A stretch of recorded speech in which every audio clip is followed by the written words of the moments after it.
आप सोचते हैं कि कंप्यूटर और रोबोटिक्स आज की इजाद है। आपको धोखा दिया गया है।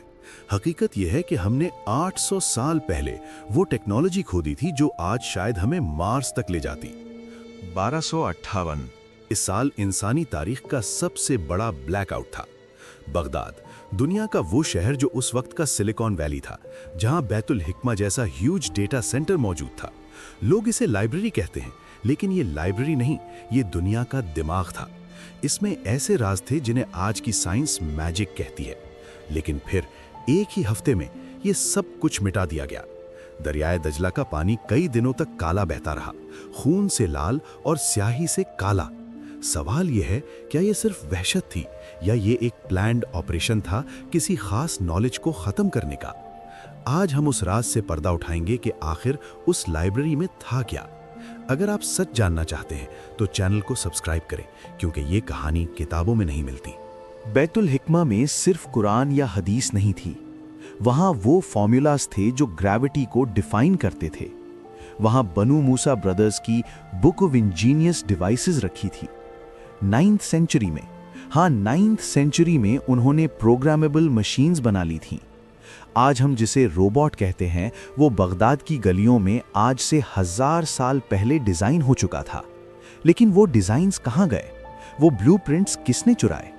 सिर्फ मशीनरी नहीं, अल जाहिज जैसे लोग वहां एवोल्यूशन और बायोलॉजी पर रिसर्च कर रहे थे।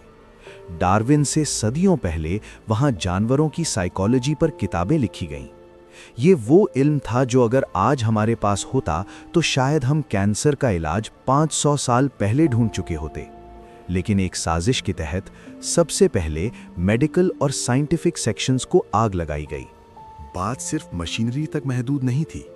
इब्ने हैतम, वो शख्स जिसने दुनिया को देखना सिखाया, उसने कैमरा ऑब्स्क्यूरा इजाद किया। आज का मॉडर्न DSLR कैमरा उसी के 1000 साल पुराने फॉर्मूला पे चलता है। लेकिन वो किताबें जिनमें रोशनी और ऑप्टिक्स के राज थे, उन्हें दुश्मनों ने सबसे पहले राख किया। फिर जिक्र आता है अल इदरीसी का। जब यूरोप समझता था कि जमीन चपटी है, बगदाद में ग्लोब बन चुका था। उन्होंने चांदी का एक ऐसा नक्शा बनाया था जिसमें वो आइलैंड्स थे जो यूरोप ने 500 साल बाद ढूंढे। जाबिर इब्ने हय्यान की केमिस्ट्री, एसिड्स और डिस्टिलेशन के वो तरीके जो आज भी फैक्ट्रीज में यूज होते हैं। कहा जाता है कि उनके पास ऐसे फॉर्मूलाज थे जिनसे वो मेटल्स को पिघलाकर नई शक्ल दे सकते थे। लेकिन 1258 की उस मनहूस शाम मंगोल फौज ने इन लैब्स को तोड़ फोड़ दिया। वो नहीं चाहते थे कि मुसलमान टेक्नोलॉजी में आगे रहें। ये इल्म का कत्लेआम था। जो बच गया वो दरियाए दजला की नजर हो गया। पानी का रंग स्याही से काला पड़ गया। अब आते हैं सबसे बड़े सवाल की तरफ। हलाकू खान चंगेज खान का पोता। कहा जाता है कि वो सिर्फ जमीन फतह करने आया था, लेकिन उसके साथ कुछ खास लोग भी थे। तारीखी हवाले बताते हैं कि मंगोल फौज के साथ यूरोप के कुछ जासूस भी सफर कर रहे थे। उनका मकसद सोना चांदी लूटना नहीं था, उनका टारगेट वो किताबें थीं। सोचिए, अगर लाइब्रेरी जलानी ही थी तो नासिरुद्दीन अल तूसी को जिंदा क्यों छोड़ा गया? तूसी वो जीनियस जिसने मरागा ऑब्जर्वेटरी बनाई, मंगोल्स ने उन्हें क्यों अपनाया?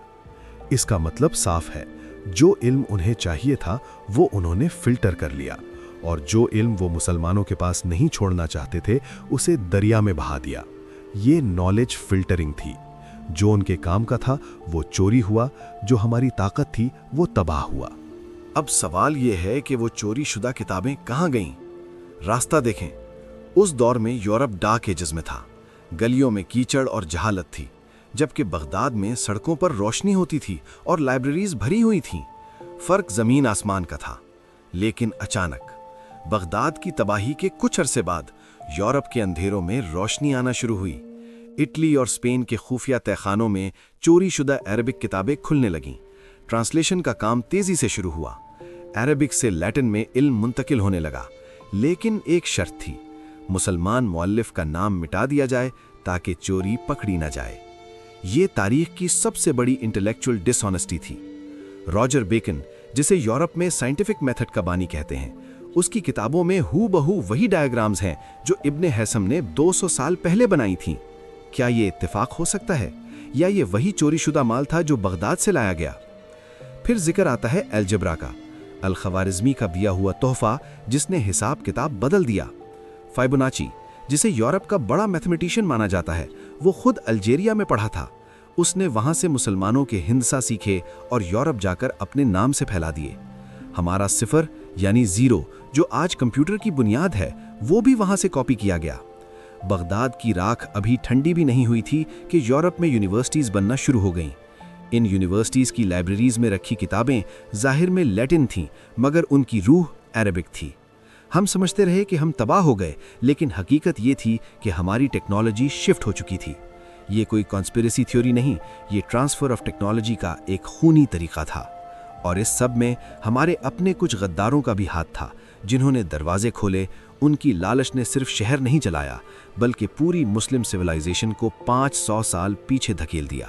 کیا یہ محض اتفاق ہے کہ بغداد کی تباہی کے فوراً بعد یورپ میں رینیسانس یعنی نئی زندگی شروع ہوئی؟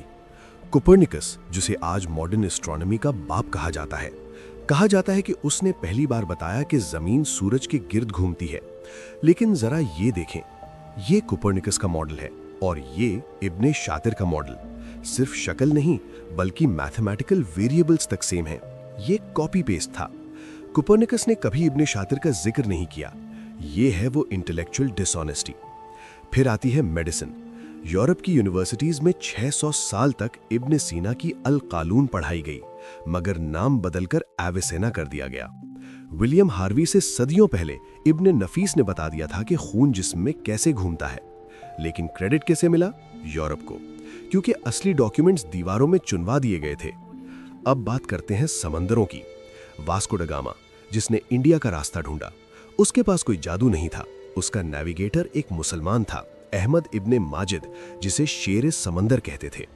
مسلمانوں کے بنائے ہوئے ایسٹرولیب اور کمپس یوز کر کے وہ ہماری ہی زمینوں پر قبضہ کرنے آئے۔ یہ تاریخ کا کیسا مذاق ہے؟ ہماری تلوار ہی ہمارا سر کاٹنے کے لیے استعمال ہوئی۔ کرسٹوفر کولمبس امریکہ ڈھونڈنے نکلا، لیکن اس کے ہاتھ میں جو میپ تھا اس پر عربک لکھی تھی۔ یہ پیری رئیس کا ورلڈ میپ تھا، جس میں انٹارکٹیکا تک دکھایا گیا تھا۔ یہ نالج کہاں سے آیا؟ کیا بغداد کی لائبریری میں زمین کے کونے کونے کا راز موجود تھا؟ ہمیں اندازہ ہی نہیں کہ ہمارے بزرگوں کے پاس ٹیکنالوجی کا کیا لیول تھا۔ اگر وہ سلسلہ نہ ٹوٹتا تو شاید ہم آج سے 500 سال پہلے چاند پر پہنچ چکے ہوتے، لیکن وہ زنجیر توڑ دی گئی۔ وہ علم کا بحر بے کران روک دیا گیا۔ آپریشن انسٹرومنٹس ہوں یا اڑنے والی مشین کے ڈیزائنز، سب کچھ ہمارا تھا، حتیٰ کہ صبح کی کافی اور نہانے کا صابن تک مسلمانوں کی ایجاد ہے۔ مگر آج ان سائنٹسٹس کو کوئی نہیں جانتا۔ وہ تاریخ کے اندھیروں میں کھو گئے ہیں۔ ان کی روحیں آج بھی بغداد کے کھنڈرات میں اپنے کھوئے ہوئے ورثے کو روتی ہوں گی۔ یہ صرف کتابوں کا جلنا نہیں تھا، یہ ایک قوم کی یادداشت مٹانے کی کوشش تھی۔ آج بیت الحکمہ کا کوئی نام و نشان باقی نہیں۔ بغداد کی وہ گلیاں اب خاموش ہیں، لیکن راز کبھی پوری طرح نہیں مرتے۔ مٹی کے نیچے کچھ اب بھی باقی ہے۔ کچھ آرکیولوجسٹ مانتے ہیں کہ لائبریری کا ایک سیکرٹ بیسمنٹ تھا جو آگ سے بچ گیا تھا۔ کیا پتا، شاید ہمارے سوالوں کا جواب آج بھی وہاں دفن ہو۔ ہم نے اپنی تاریخ بھلا دی، اس لیے آج ہم دوسروں کے محتاج ہو کر رہ گئے ہیں۔ بغداد جلا دیا گیا، لیکن جو چنگاری وہاں سے نکلی اس نے پوری دنیا کو روشن کیا۔ آج کی کمپیوٹر ٹیکنالوجی، الگوریدھمز، یہ سب الخوارزمی کے الگوریدھم سے نکلا ہے۔ جب آپ فون یوز کرتے ہیں تو یاد رکھیں، اس کی بنیاد بغداد کی راکھ میں ہے۔ ضرورت اس بات کی ہے کہ ہم اس کھوئے ہوئے علم کو دوبارہ ڈھونڈیں۔ صرف رونے سے کچھ نہیں ہوگا، ہمیں پھر سے اقرا یعنی پڑھو پر عمل کرنا ہوگا۔ یہ ویڈیو صرف ایک کہانی نہیں تھی، یہ ایک وارننگ تھی کہ جب قومیں علم سے دور ہوتی ہیں تو انہیں مٹا دیا جاتا ہے۔ اگر آپ اس مشن میں ہمارا ساتھ دینا چاہتے ہیں تو اس چینل کو ابھی سبسکرائب کریں اور بیل آئیکن دبائیں۔ ہم اگلی ویڈیو میں ایک اور بڑا راز فاش کریں گے کہ آرام مصر یعنی پیرامڈز انسانوں نے بنائے تھے یا جنات نے۔ کامنٹ میں بتائیں کہ آپ اگلا ٹاپک کیا دیکھنا چاہتے ہیں۔ تب تک کے لیے حقیقت کی تلاش جاری رکھیں۔ اللہ حافظ۔